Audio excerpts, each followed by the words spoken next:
Praise the Lord. கர்த்தருக்குள் பிரியமான சகோதர சகோதரிகள் உங்கள் யாவருக்கும் என் அன்பின் வாழ்த்துக்கள். மீண்டும் உங்களை சந்திப்பதிலே மிக்க மகிழ்ச்சி. இன்னைக்கும் கூட மத்தியில சரண் சாம்பேல் இருக்காரு. அவர் லாஸ்ட் வீடியோல நிறைய கொஸ்டின்ஸ் கேட்டாரு. இன்னைக்கு வந்திருக்காரு. இன்னைக்கு அவர் என்ன கொஸ்டின், அவருக்கு என்ன சந்தேகம் அப்படிங்கிறத தான் நம்ம இன்னைக்கு பார்க்க போறோம். அவருக்கு மாத்திரம் இல்ல, அவருக்கு இருக்கிற சந்தேகம் மாதிரி பல பேருக்கும் நிறைய சந்தேகங்கள் இருக்கு. அதன் மூலமாக ஒவ்வொரு நாளைக்கும் ஒவ்வொரு உங்களுடைய சந்தேகங்களுக்கான விளக்கத்தை ஆவியானவர் பேசுவாராக. Praise the Lord. சரண், எப்படி இருக்கீங்க? சொல்லுப்பா. எனக்கு இருக்கிற பெரும்பாலுமான டவுட்ஸ் வந்துட்டு நான் உங்கள்கிட்ட கிளாரிஃபை பண்ணிக்கணும் அப்படின்னு நினைக்கிறேன். ஓகேப்பா. எனக்கு இருக்கிற முதல் அத்தியாவசியமான டவுட் என்னன்னா, நான் பேசுறப்போ கேட்காத கடவுள் உங்க மூலியமா மட்டும் பேசுறாரு, உங்கள்கிட்ட பேசுறப்போ உங்க மூலியமா கடவுள் பேசுறாரு, ஆனா நான் கூட்டா கடவுள் பேசுறேன், அவருக்கும் நானும் பிள்ளை தானே. அப்போ நான் பேசுறப்போ அவரும் எனக்கு ரிப்ளை பண்ணணும், அவர்கிட்ட ஏன்டா பேசணும், உங்ககிட்ட மட்டும் எப்படி பேசுறாரு அப்படிங்கிற ஒரு டவுட் எனக்கு இருக்குங்க. ஓகேப்பா, ஓகே. அதாவது சரண், உங்கள மாதிரிதான் நிறைய பேருக்கு ஊழியக்காரங்க கிட்ட மட்டும்தான் பேசுவாங்களா, எங்க கிட்ட எல்லாம் பேச மாட்டாங்களா அப்படின்னால நிறைய பேருக்கு சந்தேகம் இருக்கு. ஆனா பாத்தீங்கன்னா அப்படியெல்லாம் ஆண்டவர் பைபிள்ல ஒரு நாள் சொல்லல.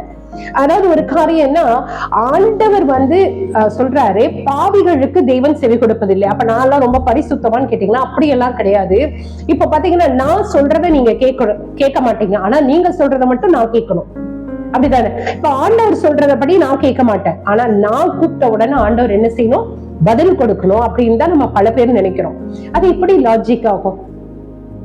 அவரு சொல்றபடி நம்ம வாழ்ந்தா, அவரு சொல்றபடி நான் கேட்டா, நான் சொல்றதை அவர் கேட்பார் இல்லையா? நம்ம என்ன செய்யறோமோ அதற்குண்டான பலன் தான் அங்கிருந்து வரும்.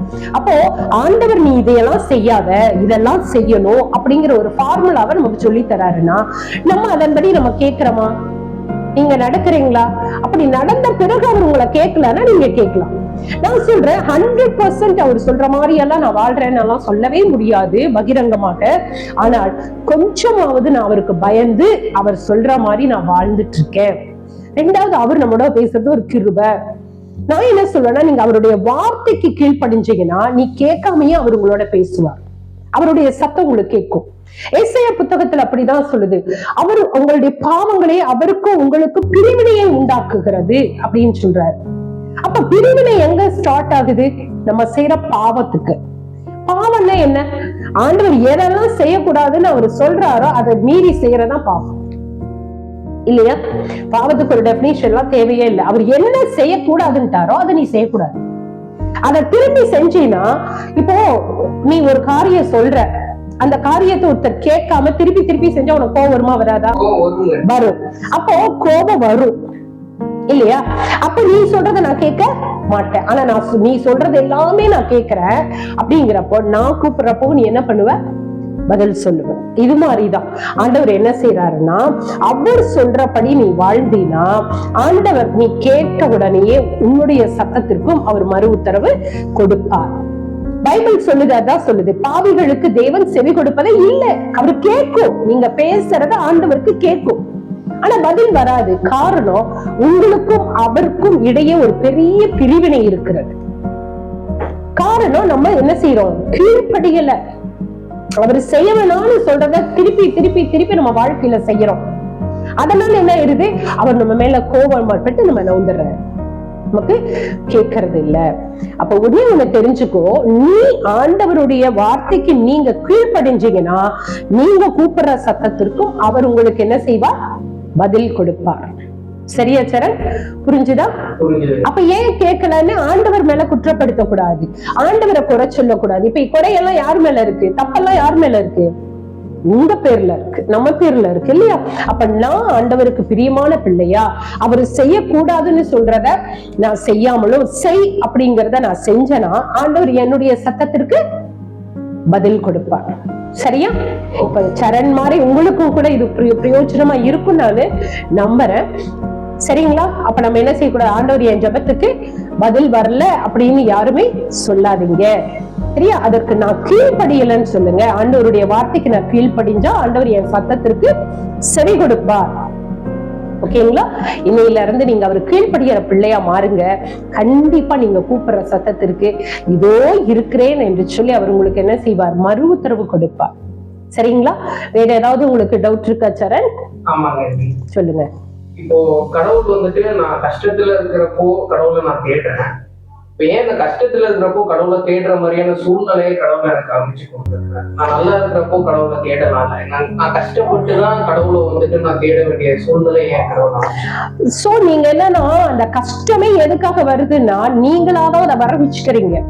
இப்போ வேதாகமத்துல சொல்றாரு, உபாகமம் 11ஆம் அதிகாரம், உபாகம புஸ்தகம் 11ஆம் அதிகாரம் 26வது வசனத்துல விதமாய் சொல்லுகிறது, ஆசீர்வாதத்தையும் சாபத்தையும் உங்கள் முன்பாக வைக்கிறேன். கையில கொடுக்கறேன்னு சொல்லல, எங்க வைக்கிறாரா?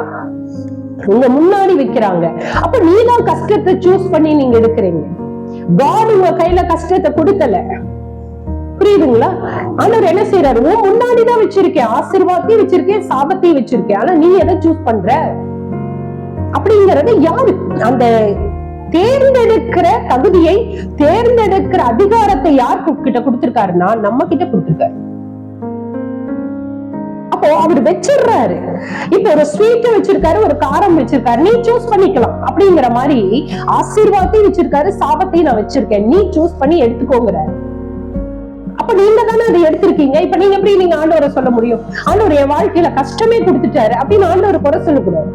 ஏன்னா நீங்க தான் எதை எடுத்திருக்கீங்க? கஷ்டத்தை சூஸ் பண்ணி எடுத்திருக்கீங்க. புரியுதா? அப்போ யாருக்கு மிஸ்டேக் இருக்கு? யார் மேல தப்பு இருக்கு?